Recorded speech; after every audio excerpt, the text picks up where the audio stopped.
Hi, and welcome to an episode of the Jet Rails podcast. I'm Robert, your host, and today we're going to be talking about content marketing. And it seems like a simple topic, and in a lot of ways, at a very high level, it starts at a simple place. But through the years, content marketing has become particularly saturated, like a lot of other types of digital marketing. That leads to challenges. It leads to questions about return on your investment, and really deserves a little bit of attention in order to decide if you should be doing it, how you should be doing it, how you can do it right, how you can do it wrong. And so, with that in mind, we've got a great guest with us today. We've got Andrew from the Blue Tusker team. Andrew, would you do the honor of introducing yourself? Yeah, sure. Thanks for having me. Name's Andrew Maffetone. I am the founder and CEO of Blue Tusker. We are a full service digital marketing company for e-commerce sellers. Awesome. And, for our listeners, this is the normal question I always break in with. How did Blue Tusker get its name? That's a particularly interesting one that I don't think would, would have come to a lot of people's minds Always starting an an interesting agency. question. So I've been in e-commerce for about 15 years now, and I've been in the agency business for probably 8 to 10 of those years. And so I've seen a lot of agencies. I've been at agencies. They always have names like I'm gonna make some up and I'll bet you they exist. Like boost marketing or high growth uh marketing consultants or something. Like it's always something like that. And one of the things that I realize, especially when you're kind of starting out, is from an SEO side of things, it ranking for those types of terms is very difficult because so many people are using them. And a lot of them get replicated. And there's agencies out there, there's like 4 or 5 agencies with the same name. And I was like, you know what? I want to create something that has nothing to do with anything. And then I'm going to let the brand build itself into it being known as a marketing agency. So we basically kind of had this idea of we're just going to come up really with a name that we thought was kind of cool, and then we're just going to make it.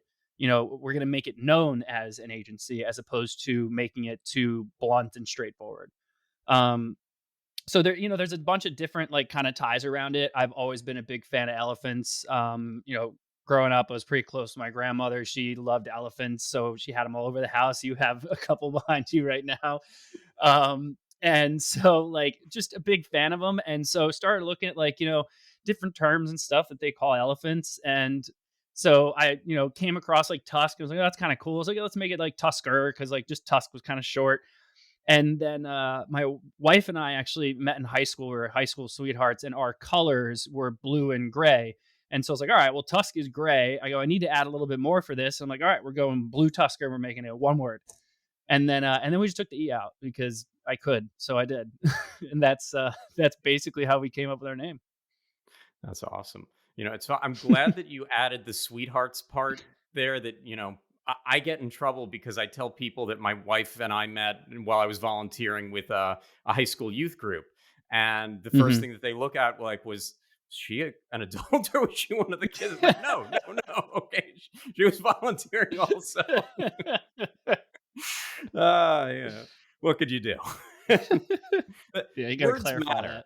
that. Yeah. Yeah. Uh, that's pretty awesome. Love the name. So, with no further ado, I'm going to break in a little here into our main topic for today. I know that a lot of brands create content to check a box that, and so they've been doing it for years.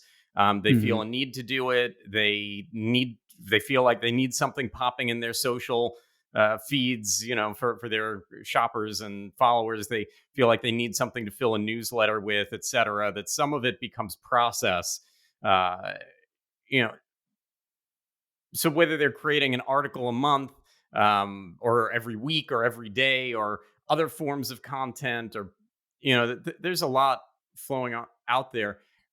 Are on In general, do you find that these businesses are using their resources wisely? Are they really getting the best No, bang for their buck out of content? No. no, That no. was That's easy. the easy answer. Next All question. right, all right.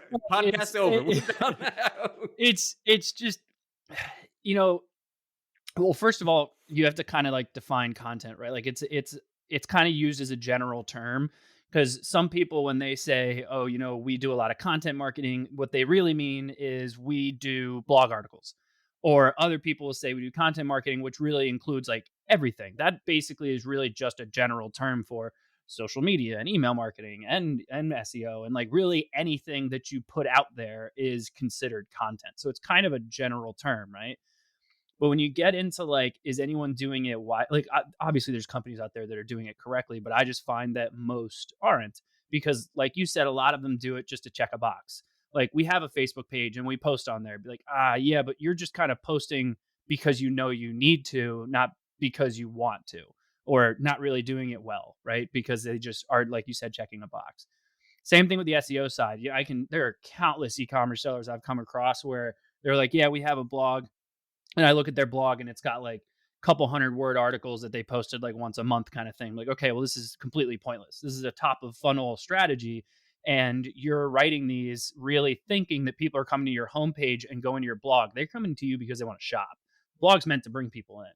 So yeah, I mean, to answer your question, like, no, I think that most aren't doing it correctly.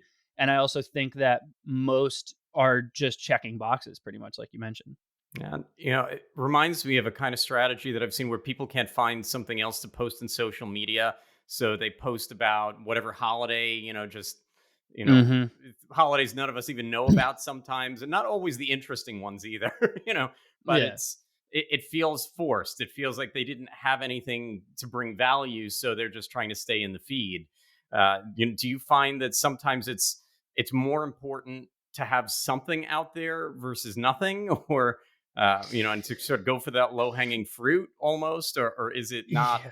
Does it not? Does the Uh, fruit not taste good? It doesn't really, y you know, fulfill anything. that's a good question. Having it just for the sake of having it isn't always the best move, but it doesn't mean that you should also just not do it at all. Like, especially from e-commerce, right? You get a lot of sellers now that will just kind of throw up posts on social media. And while that's obviously not the best way to do it, you also don't want to have nothing because then you kind of come off as like we don't even know anything about this company. We don't like social media is almost like where people go to learn about your company and what it is you're about. What are you posting about? What is it you care about? And if they go to your, Instagram page and you haven't posted in several months, or maybe you just don't have one at all, depending on your brand and who it is you're trying to sell to, if it's like plush toys like you have behind you there for your elephants, right? Like if you would think that that audience is at least on Instagram, or maybe by now they're on like a TikTok. And so if someone was doing their due diligence and wanted to see like, all right, who is this company that I'm about to buy to, and they go to these pages and there's nothing on there, they're gonna be like, I would feel like you're on here. So now it's kind of like it's really easy to make a website. Everyone kind of knows that by now. So it's kind of hard to build that brand awareness and that brand trust by not showcasing your brand more often instead of just having like a website and hoping that people will shop with you. Yeah, and I have to say now I'm never going to be able to show this episode to my kids because I've convinced them that these things in my background, that these are important work items, that these are limited edition swag items that really, build credibility and give me a sense of purpose. But, no, but I do find it's a shame. I'm with you that, especially if you have a page and it seems pretty dead, that you don't really want your brand feeling like it's 1 foot out the door. It's not really very active. That Yeah. people build logical constructs for themselves about Hmm. the vitality and viability of your business. So I'm with you that I think there is that balancing act.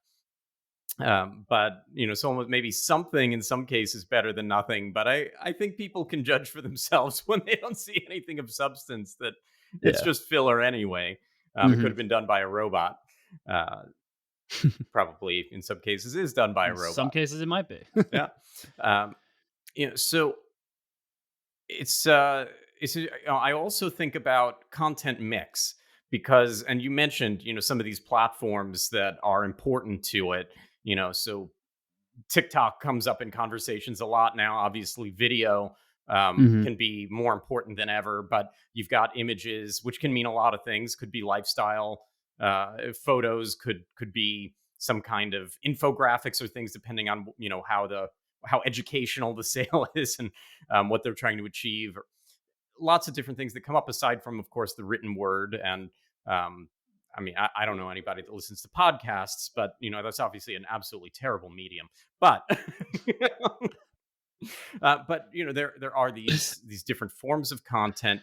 Do you find that that brands are struggling to figure out in some cases the right mix, or they're trying to do it all rather than focus on certain ones that might be more applicable? How has the media mix really impacted what we're seeing in the market? I think too many sellers are like trying to follow the herd, right? Like they hear that TikTok is picking up, so that they hop on TikTok, or they hear that Facebook ads are the way to go, so they hop on Facebook and they start running ads on there. And or I hear that we need to have a blog, so we created one, thus now we have one. And kind of like how we spoke about earlier, it's definitely quality over quantity. Doesn't mean you shouldn't have anything, but it does mean if you're going to do it, you should, put your best foot forward for it. But in terms of like where they should be, I find that most companies don't realize that they need to do their own research into where their ideal customers are.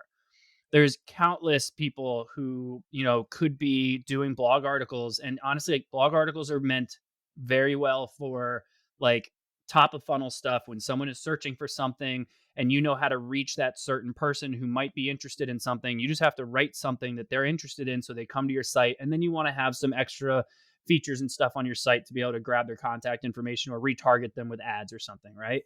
But there are some cases where blog articles, it's kind of like, you could go that route, but you don't have as many people doing search for certain things, especially if you're creating a new category. If you're creating a new category, you have to educate the customer on how your product line works or how the whole category works, in which case there's not really going to be that much search volume for it because no one knows it exists. So now you're looking at more of a social side. But so if you're looking at a social side, you need to figure out like, okay, who are we targeting? Are we targeting, I guess you could say primarily a younger demographic, which would be TikTok, although it's getting older now. Or are we targeting an older demographic, in which case theoretically you'd say it's on Facebook? Or are we targeting businesses, in which case you're on LinkedIn? Or maybe it's not businesses, maybe it's just people that want to look good like while they're in an interview or something, in which case you still want to target LinkedIn because you're basically targeting that audience of professionals. So it's kind of like knowing who is on which channels and then figuring out how to message them, as opposed to just like a spray and pray of trying to be on everything because you think you should be, or just going to a platform because you hear that everyone's on it, when in reality you need to know how to execute on it and target your correct audience. Otherwise you're just wasting your time. Yeah, and I'm all for, in some cases, trying out some of these different platforms and things, some of these different campaigns and mediums, but you got to prove the model. And some of them, I think part of the challenge is that it's such a long-term investment. So if we think about the SEO of today versus SEO when you and I probably first started with it, Mm-hmm. the amount of time it can take to really generate ROI, that you've got to commit. Mm-hmm. uh, Yeah. so And that's the thing with all the platforms, right? Like any social media platform that you choose to go into, or SEO, like you can't just post stuff like on occasion for a couple months and go, "Oh, I guess this isn't my platform." Like there's not a single platform that works that way. It's going to take time. Nothing goes viral on purpose. It's always an accident, hence the name viral. So for someone to, go on to TikTok and try it for a couple months and then turn around and look at their Google Analytics and see that they haven't gotten any sales and go, all right, this isn't working, is ridiculous, because you have to, A, you need to make sure it's quality. B, you need to make sure you're targeting the right people with the right messaging. C, you need to make sure you're posting enough. And then D, you just got to wait. You got to let it start to build and get that snowball effect. Well, and I think in some way you need to understand the platforms. So if you're posting on Facebook and you're not boosting the posts, I'm not sure how many people are unless you're just wildly popular. I Mm-hmm. don't, I don't think the algorithm's picking up very much organically from business pages these days. I No. don't think they're the only ones, by far. So there are these challenges. Sometimes you spend a good amount, when you add it up, of time and resource putting out content that nobody's going to see anyway. Uh, Mhm. so having that strategy, I'm with you about, where's the end goal, and almost reverse engineering how are we going to get there. Uh, and speaking of, so I think of campaigns like SEO in on-site and off-site factors, and this part of the challenge that comes with that is that yes, you need the content on your site, whether that's in landing pages or blog posts or other forms of content that you're hosting. But then you also need to link back to it from other places, and help the search engines to see the quality and value from the outside and the interest from the outside. I find that often that is just as perplexing for brands, figuring out what content should live on their own sites and what content should be living somewhere else and where that somewhere else should be. Should they Mhm. be posting the same, blog post all over the place on Medium and on, I don't know, there were older ones that certainly, Blogspot and Blogger and all these things that people would use. Should you be sticking to one place? Should you be, trying to get articles published with magazines and third parties that accept guest posts and things? Do you have, at a high level, a working theory around that mix of on-site versus off-site content that you're writing on behalf of the company? Yeah, so if we're doing like let's say, we're working with someone and we want to do like everything possible that we can for SEO, right? At a bare minimum, we usually say you should be posting an article on your own website once a week. At that rate, you need to also make sure that you have it from an on-page standpoint, it needs to be structured correctly. So you have your H1 tag, you have several H2 tags, a few H3 tags, you have several inbound links, several outbound links. You want to make sure that they go to certain product pages, but you also want to make sure that they go to other blog posts. And then you want to link out to other things that are relevant based on whichever term you're linking over to. And there's a lot of, you want to break it up. So now you got to think like it's not just the words anymore. You want to make sure you're adding in imagery or infographics or anything to break it up, because the average person, they land on a blog post and they see it's all a bunch of words, they may not read it. They may look at it and go, this is way too much. I don't feel like sitting here for 15 minutes.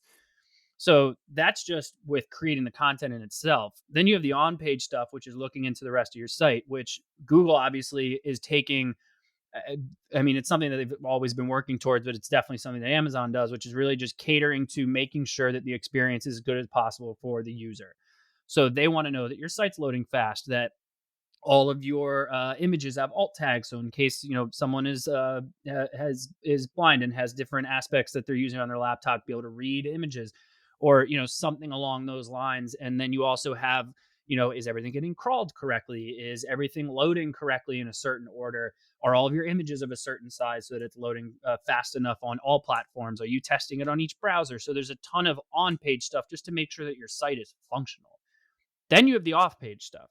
So now you have your backlinking, your guest blog posts, and stuff like that. There's a benefit to doing stuff like where you're posting in magazines, or if you're doing like something through like Forbes or something along those lines, where you might get a backlink and you may not, but they already have a pre-existing audience that's big enough that just having an article there is really more of an accolade. So you can use that to your advantage for if you want to do your own press releases, or if you want to just put it up on your site that you were featured on so and so. That's one way to do it. Or you want to do the other way, which is you start reaching out to other companies where they have something similar. Yes, they have a similar audience, but what you're writing about is something that you're very knowledgeable on, but also ties into what their audience might be interested in. So now you're writing articles that are clearly written for you, but I'm never really a fan of doing like salesy stuff. So when people do guest blog posts, they tend to do stuff that's like, here's why we're awesome. Here's why you should work with us. Here's why you should shop with us, things like that. And to me, those are just sales pitches, which is not what a blog post is meant for. A blog post is meant to just provide value. So yeah, if you want to slip in every now and then how great your product is or how great your service is or whatever like that, that obviously is fine, but not to be too much like a car salesman. So doing that kind of stuff is where you want to make sure, like, yeah, I'm going to have a couple links linked over to my site, but really I'm trying to get a little bit of the benefit of SEO, but also trying to reach this new audience on this other company's website just so that I can kind of benefit from that. So that's kind of where like the whole shared blog post sort of thing comes into play. You can also do where you reach out to other companies where you're just doing backlinks. So you can either A, do like a backlink exchange where you're like, hey, you have an article where you mentioned this. We have an article that is, relevant to that. We'd love it if you'd link to us. We'd be more than happy to link to something on your site from our site, in which case you're skipping over the work of creating an article. You're already getting the backlink. It's not as much. You're not benefiting from your own brand awareness, but at least you're getting the SEO benefits from it. Mhm. Or the other thing that we'll do sometimes is we'll find an article on someone's site and see something like, okay, this section that they wrote is great. It's got a lot about what we do. They could add an additional paragraph about this. And we add our link in there and say, hey, we think that this paragraph would be great addition to you. We added our link in here because we have an article Mhm. that's relevant to that, and it would benefit the user of who's reading this section of this paragraph of this article, in which case they'll add that in there. So there's a lot of different ways, obviously, that you can skin Yeah. that cat. So I've got some follow-up questions there. I mean, first, if you're dealing with reciprocal linking, you're trading links, site A builds link to site B and B back to A. Hmm. Is it the site that's got the higher rankings, the higher domain authority, page authority, that sort of thing, the one that's going to benefit less, and the smaller site, almost, the one that's going to benefit more from that because, in that kind of a trade off? Or is it really just, that you need some vibrancy in backlinking, and so even if it's reciprocal, um, that's it's still a plus.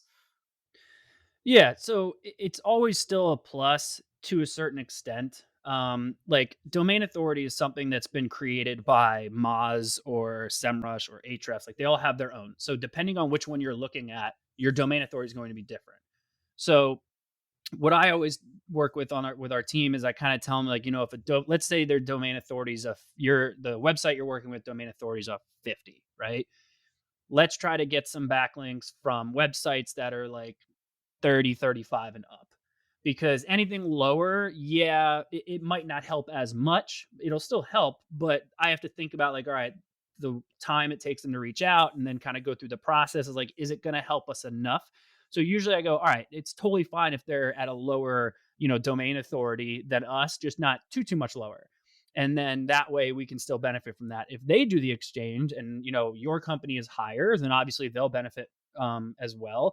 But if it's the other way around, and let's say we're a 50 and they're a 60 or 75 or something like that, they'll still benefit enough that it's worthwhile as long as, the audience is relevant, what we're linking to is relevant, and you're just focusing more on providing value than you are actually focused on just nitpicking SEO rules, Mhm. basically. Interesting. And when it comes to the actual campaign of reaching out, because I think it's interesting, the idea of, instead of spending as much time on creating, content from A to Z, just looking at existing content and reaching out to people about getting a link from it or improving it in some way, adding that paragraph as you suggested. What is the response rate like? Because I would imagine that the first, you've got to find the right person at the company, or get through whatever gatekeeper. Um, they weren't necessarily looking to do this. I mean, maybe they are, maybe they do this frequently, but I would assume the Hmm. average website probably not. Um, how hard is it to really make those campaigns work? Is it more often than not that they pan out? Is it something where, it's 1 out of 50 outreaches is going to generate a link, but you can do it in a more automated fashion, and so it doesn't hurt, that kind of like email marketing, the 1 out of a 2% conversion rate, that's not so bad. How does that actually come together? Uh, I mean, I'm gonna give you kind of the quintessential answer here of like it depends. Because if you have a really high domain authority and you're reaching out about doing a backlink exchange, someone's going to be a little bit more interested than they would be if you had a low one. So when you're first starting out, it's a lot difficult. We have some people where, it's like we'll get a link for every like maybe like anywhere between every like 50 to 75 people that we contact. Every now and then when we have a higher domain authority, and after a while when things start to move up faster, we see that actually starts to increase. So now it's like one in every 20 or 30 contacts will actually have someone who's interested. Yeah. The guest blog post thing, in e-commerce can work well, but you really need to make sure that the company you're reaching out to isn't competitive, but is uh, uh, Complementary, yeah. complementary to your product line in one way or another. So that can require a little bit more research. But the shared backlink thing is relatively simple because you're really getting a link over to your site because you wrote maybe probably a relative blog article or something like that. In which case, now you're just reaching out to maybe other businesses that might have written an article that, even though their audience isn't exactly who you're looking for, their domain authority is good enough that it's worthwhile for you. And if you link correctly, right? So you write your blog article. Usually we try to aim for like a 1,500 to like 2,000 word post, give or take, depending on the article. Sometimes it's a lot more. Sometimes it just doesn't need that much. But if you're linking to a couple of your products in that page, right? So your blog post is going to have its own page authority outside of your domain authority. So you're linking to each of those products. You reach out to a bunch of other websites to link to that blog post. That blog post page authority is going to go up, which means your other product pages page authorities will slowly start to go up as well because they're linking to it. So that's kind of one way to start getting your product pages to rank better, by linking it to a certain product, a certain blog page, and then just having other people backlink to that blog page. Instead You of, build you the find a chain, lot of yeah. Exactly. It's kind of like the pillar strategy, right? Mhm. Because you get a lot of sellers that will end up adding like an entire paragraph or three on their own product page, or they'll add all of this extra content and like hidden in the product page one way or another because they think that, that's going to help them on the SEO side. Yeah, different tabs, While things like that, yeah. Yeah, and in a certain case, while that can help, the problem is you're actually hurting the user experience who's looking to purchase. They just want information. They don't want to sit there and read a novel. They want to, like, in and out. The quicker you can get them to purchase, the higher your conversion rate's going to be. So by adding all that extra content on there, sometimes that stuff can get very out of hand and it can actually hurt your conversion rate. Even though your SEO's up, your conversion rate's down. So who cares? Mhm. And do those campaigns ever work if you're just asking flat out for a back, if you're not offering reciprocal, if you're looking for a one-way street? Because I rarely see that stuff pan out. That, it's the what's in it for me, that we're in business Yeah. too. Can that actually work? It's it it definitely can. It's usually less common that we'll get, a response from something like that. Usually I try to offer reciprocating it in one way or another, but sometimes we will have it where we're not reciprocating it. It's just like, hey, we think that this link will, or this article will provide value to your readers. That's usually when, instead of us just saying like, hey, here's a sentence you said, take that term and add our link, it's kind of like, hey, here's work for you, right? Hmm. But if we were to say like, hey, we read your article and we think that if you added a small paragraph here or another couple sentences here, here's the sentences we would say, and you link to our article, we think that it'll provide much more value to your users, Hmm. right? Or to your readers. In which case, now they're looking at it and they're going, okay, obviously I know that they're trying to get a backlink out of this, but that is an interesting point. It looks like it might help me a little bit.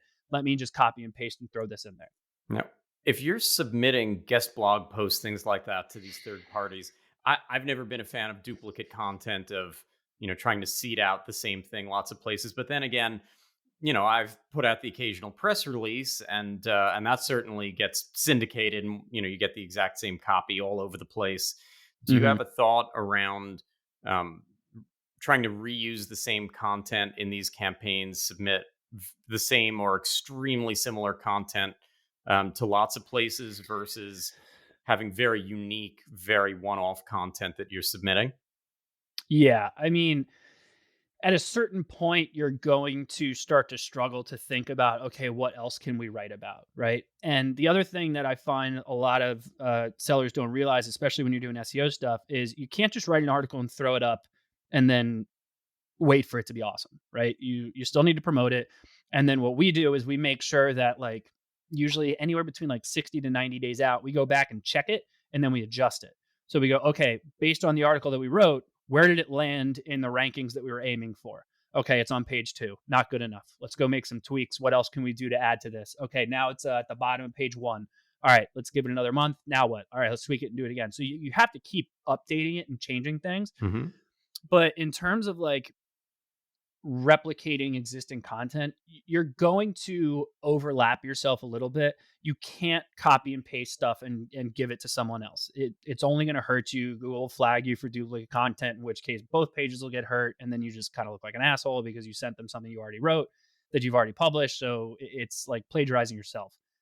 Um, but you can rewrite stuff in different terminology, different words, basically just kind of rearrange things that maybe you've written before that'll be beneficial, and you can just adjust it a little bit based on whoever it is, you're sending it to. You can do stuff along those lines, but you also got to think like there really is so much stuff you could write about, because sometimes like to give you an example, we work with a seller who's they're like one of the biggest beef jerky companies online, right?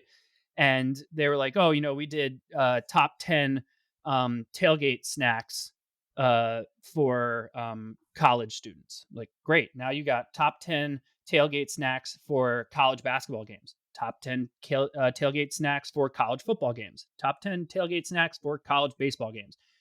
Chances are all those tailgate snacks are going to be relatively similar, but they're different sports. They're targeting a different audience. So even though all those articles are relatively similar, we're targeting a different audience. So they might show up in different search areas than we would have thought of. So even though we're replicating very similar content, even on our own site, we're making sure that we're hitting as many audiences as we can by reusing our own stuff and just adjusting it.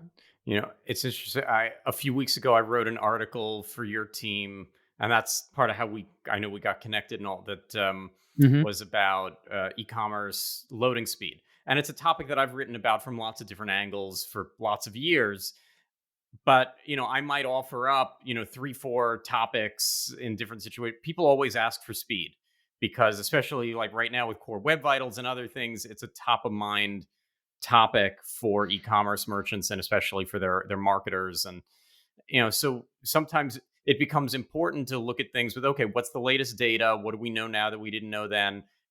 What are people responding best to? And how can we best educate them? And in a lot of cases, when I go at a topic like that I know I've written about before, as opposed to going back to an old article that I wrote, and whatever other perspective on it, I just start from scratch.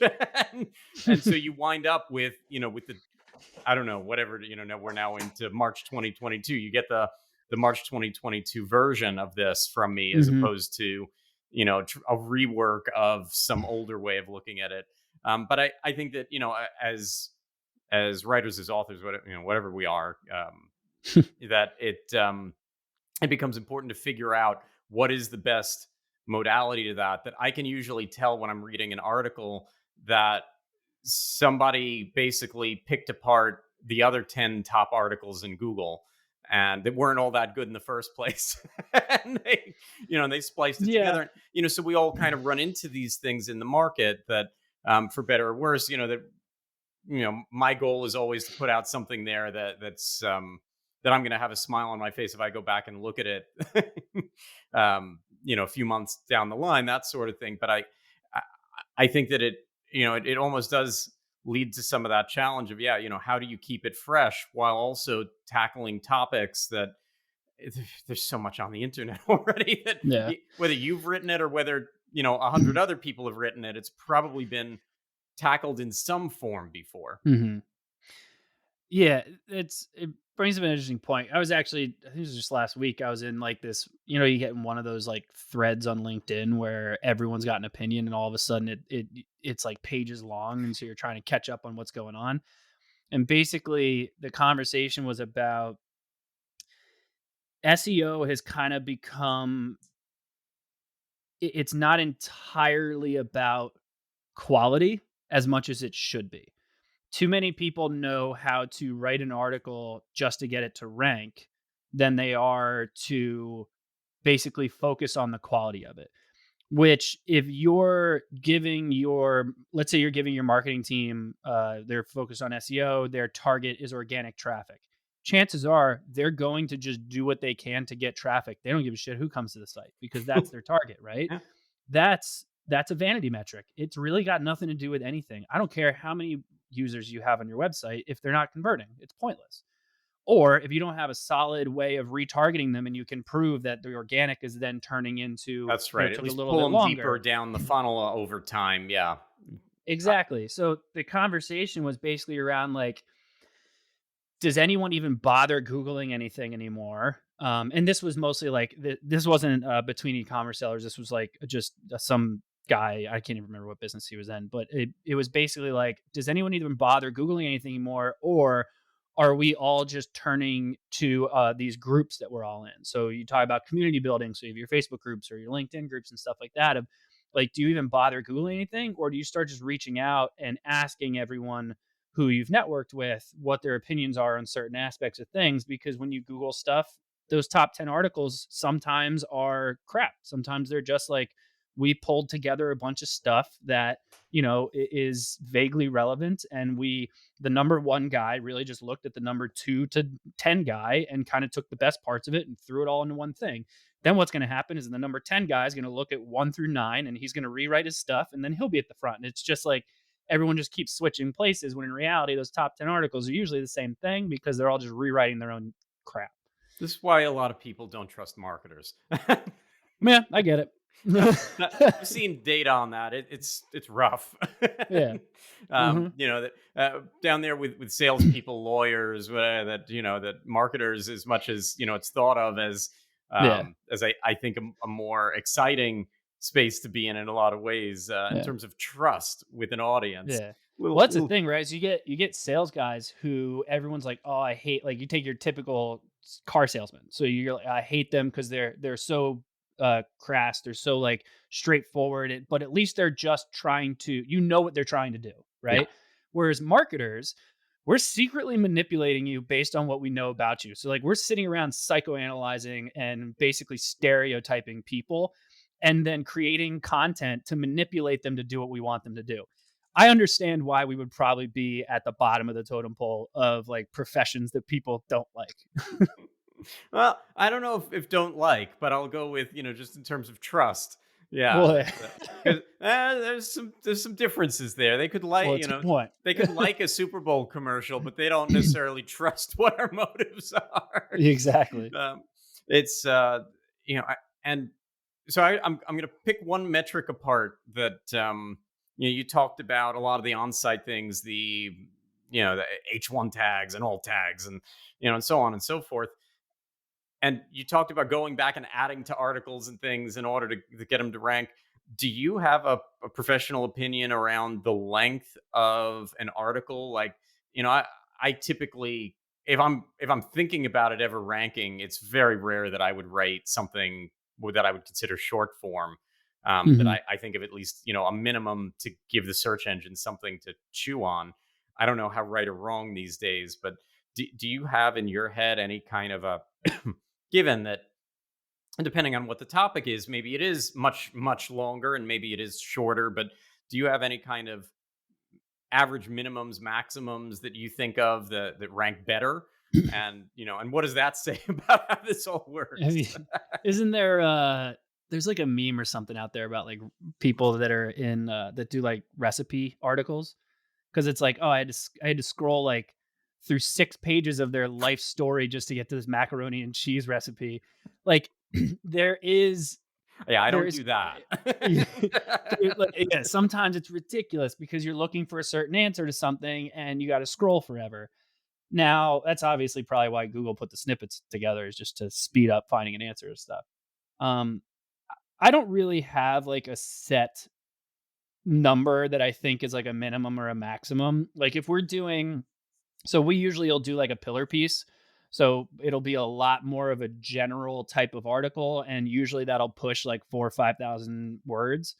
Oh And wow. then we'll do the other ones that will link to it, that are essentially going to be like, we just kind of refer to them as like cluster pieces. So those will usually be around like a 1,500-ish word area, but it depends on the topic. If even though, we make fun of the game, we're still playing the game. So Hmm. you look at like, all right, well, we know that the goal is to rank, and we want to make sure that we're making quality stuff so that we're focused on converting and bringing Yeah. value as opposed to just ranking. You're not just putting out a bunch of 400 word pieces and calling it a day, because the Yeah. chances that that's really going to achieve a goal are relatively low. Uh, Exactly. so But I you find the same, that we put out company updates and other important like blurbs that way. Absolutely. Mhm. But if we're trying to tackle a real topic and give people an understanding of the who, what, when, where, why, how, in whatever form, we're not counting the words as we go. That it's not, you know, it just no one looks at word count, right Mhm. up through publishing that. But we know that we're not trying to just put out the bare minimum and almost phone it in. That we're trying to give a comprehensive look at something. So there's that balance. Yeah, exactly. I mean, you still are playing the game. So if you're writing an article about a certain topic, you're gonna want to look at like, all right, the top guys that are ranking, how many words do they have? Like, okay, that should be your starting point. Of like, all right, I need to do at least that, right? But kind of to your point, and a little bit also to your point about what you'd said earlier about like, you have to boost on Facebook, right? Well, if you're writing quality content, the way that Google will start to rank you better is, by engagement, how many people are actually visiting this, and knowing that the article is useful is because they are getting a higher, time spent on page and things like that. And so, if you're writing quality stuff, people will share it themselves. And that's the stuff that essentially will start to drive traffic to your site. So yeah, you can be the first page on Google, or you can be in the top 5 pages. But if someone comes across your article and is like, this is great because it's well written and everything that you put in there is accurate, they're going to share it with their audience, which is chances are who you're trying to target, in which case you're now going to see an influx in traffic to that article. And then all of a sudden now you're ranking on page 1. You didn't have to do, all these tricks of how many H2 tags you have and all these backlinks. You just wrote a quality piece of content that people started to share. Look, I'm in partnerships when I'm not podcasting. If I'm going to write something that my partners wouldn't be, and we don't, push that in any way, but if they wouldn't be willing to share it, backlink it, that sort of thing, I've done something wrong. Yeah. The quality's not there. So I think it's, you know, back to motives and goals and expectations and all that, it seems like, the topic that we came in with to try to talk about today, is content crucial? Yeah. If you want to drive people in, if you want to Hmm. get people into the funnel, engage with people, yeah, it's going to be crucial. Yeah. But maybe it's really just about restructuring, and back to a phrase I used earlier, reverse engineering. Okay, this is our goal. What are all the steps that are going to bring us there, as opposed to just, checking the same boxes that we've been checking? Yeah. I Yeah. agree. Well, I just put a nice, neat bow on that. Look at that. Andrew, before we wrap it up for today, you've been really generous with your time. Any final thoughts? Any prognostications? Anything in your crystal ball that you want to share, or something that we might have skipped over? That you think is important to today's topic? um I mean, I feel obligated to pick something, right? So so like I mean, the only thing I would say is you're better off full assing one channel than you are half assing several of them. Like I find a lot of sellers that will focus a little bit on SEO, a little bit on Facebook, a little bit on Instagram, TikTok, and all this stuff. And if you're doing a little bit of each, you're not giving it a true test. So if we implement anything new for ourselves, or if we do it for the clients we work with or anything like that, we sit down and we go, okay, this is what it's going to take to do this correctly based on who we're trying to target. And this is how long we think we need at a minimum to figure out if this is going to work or not. And then what are our actual targets? And then that's the other thing that has to be set. Like, you got to sit down and figure out, because there's so many vanity metrics. Like we've talked about this whole time, is organic traffic. Yeah, you can turn around and say my site gets 100,000 users a day, but if you're making like $30 a month on sales, who cares? So you really have just a giant content suck of useless people. So at the end of the day, it's Or knowing people who. that might not be useless, but you're certainly not doing anything to Oh, actually yeah, get where you're exactly. trying to. Yeah, you have Congrats, not you hit you've your you've KPIs. manipulated Google, but you can't get anyone to do what you need them to do. Yeah. So at the end of the day, it really comes down to knowing who your customers are, where they're at, and knowing exactly what you really need to be targeting. I don't think I've ever, to my memory, heard anyone use the phrase "full ass" as opposed to "half ass." I think we've got the name for a new agency. It's going to be, instead, it's going to be full ass marketing. And Full ass marketing. all right, I think that's going to drive it home for people. Um, Andrew, absolutely pleasure having you on today. Thank you so much, and for our listeners and viewers, as always, stay safe, stay healthy, and happy selling out there.